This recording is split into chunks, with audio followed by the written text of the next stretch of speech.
Hola a todos y todas, mi nombre es Santiago Jurado y este es el Muro de Antropología 2.0. Hoy les voy a hablar de las comunidades de práctica, sus usos y la relación que tiene con la antropología. Comenzaré por explicar qué son las comunidades de práctica y el origen del concepto, que a la vez está muy relacionado con la antropología, para luego finalizar presentando algunos de sus usos a nivel empresarial. Entonces, ¿qué son las comunidades de práctica? Son agrupaciones de personas que se reúnen de manera informal para compartir su experiencia y pasión por una práctica en común.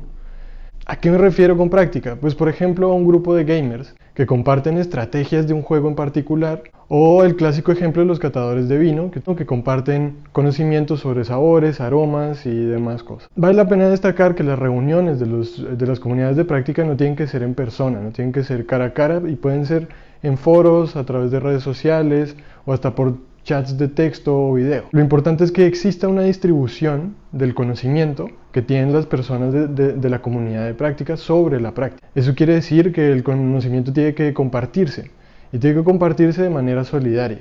Es decir, que si hay una persona que tiene más conocimiento sobre la práctica, pues de manera solidaria, de manera voluntaria, puede compartir lo que conoce, ponerlo en un foro o con sus amigos, con los que habla de temas similares, o sus compañeros de trabajo, compartir sus experiencias alrededor de esa práctica en común que les interesa a todos. Otra de las características importantes son los significados compartidos, elementos particulares como el lenguaje que se utiliza dentro de la comunidad de práctica. Por ejemplo, categorías especiales para definir un aparato, una actividad o cosas por el estilo.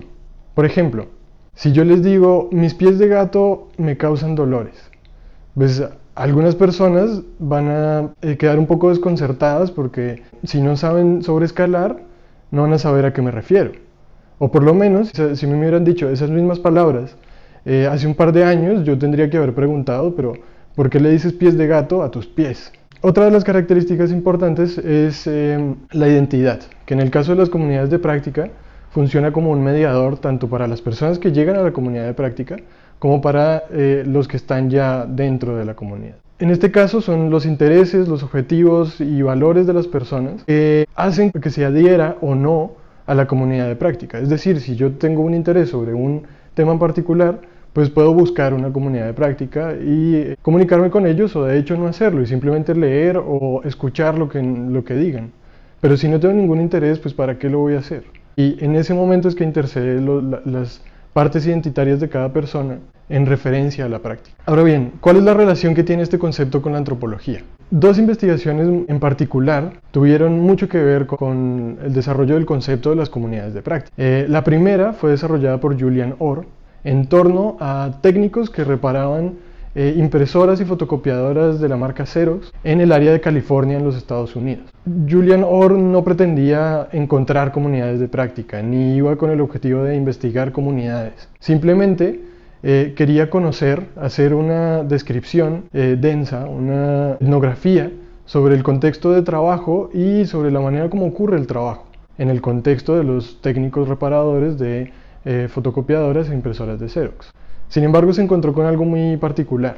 Los técnicos compartían sus experiencias con sus colegas. Si se encontraban en una cafetería, si se encontraban fuera de las áreas de trabajo o en los pasillos o en cualquier momento, discutían acerca de las experiencias que tenían reparando las impresoras. A través de esos diálogos, pues compartían su conocimiento de una manera totalmente informal, que al mismo tiempo le servía a las otras personas, a los otros técnicos, porque en base a esas experiencias podían luego resolver problemas similares.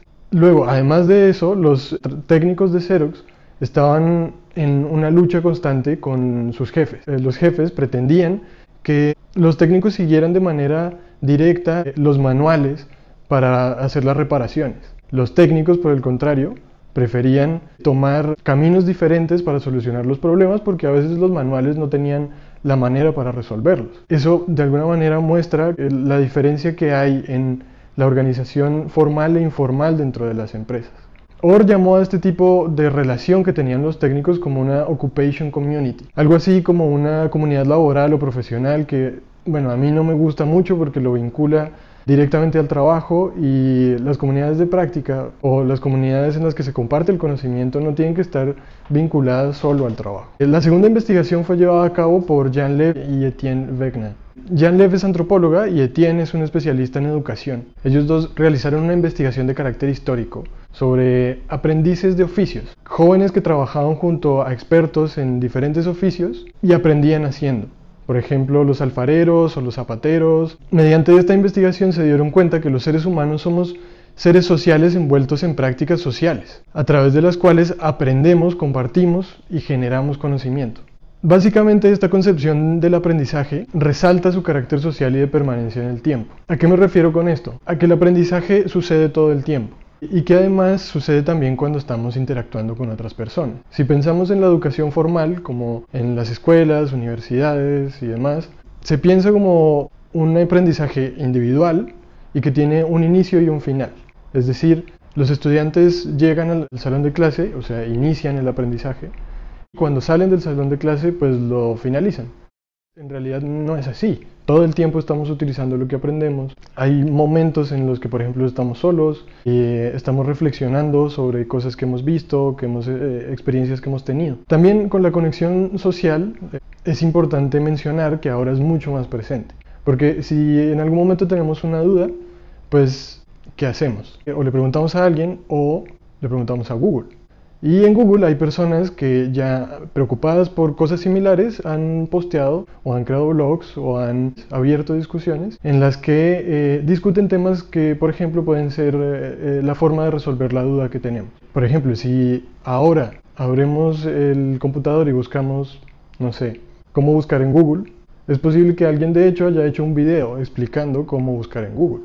Aunque suene muy básico, pero de todas formas compartir esos conocimientos hace que la experiencia se difunda. ¿Esto qué quiere decir? Que en realidad aprender es parte integral de la vida y lo hacemos todo el tiempo. Y para hacerlo, las experiencias son esenciales. Y esto es un punto clave para las comunidades de práctica porque, de hecho, la práctica y lo que sacamos de ella, es decir, las experiencias, es lo que jalona el aprendizaje. Es decir, es lo que incita a que aprendamos más sobre un tema, a que si tenemos un problema busquemos la solución o tratemos de contactarnos con alguien para solucionarlo de manera conjunta o generemos las comunidades de práctica. Bueno, ahora les voy a hablar un poco más sobre el valor a nivel empresarial. Dentro de las empresas hay trabajadores que pueden tener intereses en común. Por ejemplo, aprender sobre un aspecto en particular de la empresa o de la actividad que realizan, o como en el caso que mencioné de los técnicos reparadores de fotocopias, pues sobre cómo reparar las fotocopiadoras, o cosas más específicas, aprender sobre diseño, fortalecer sus habilidades en ventas o cosas por el estilo. A partir de allí pueden surgir comunidades de práctica en las que se va a generar conocimiento, y ese conocimiento tiene mucho valor para las empresas.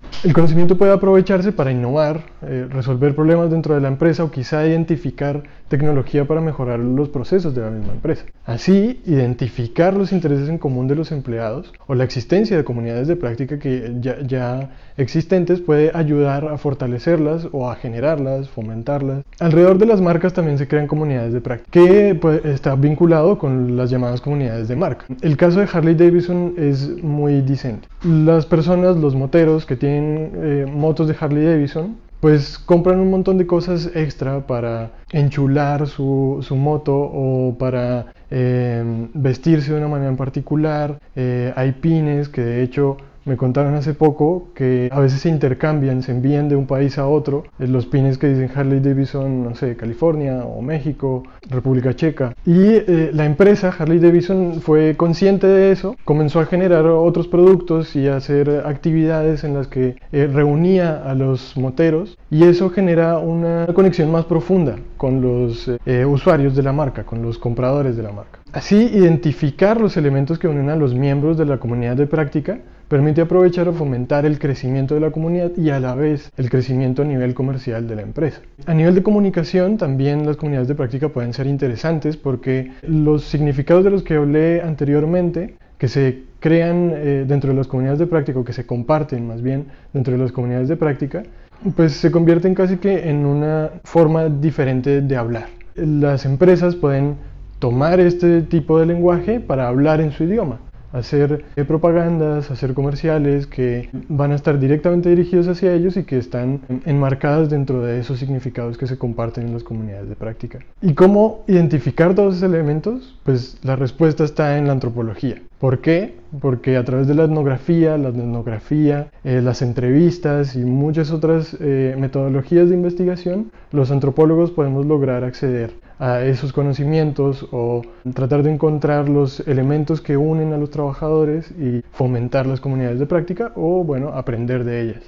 Recuerden que este fue el Muro de Antropología 2.0. Dejen sus comentarios y si quieren saber más sobre antropología de la empresa, pues pueden visitar la página de Antropología 2.0 y también el blog. Un buen día para todos y muchas gracias.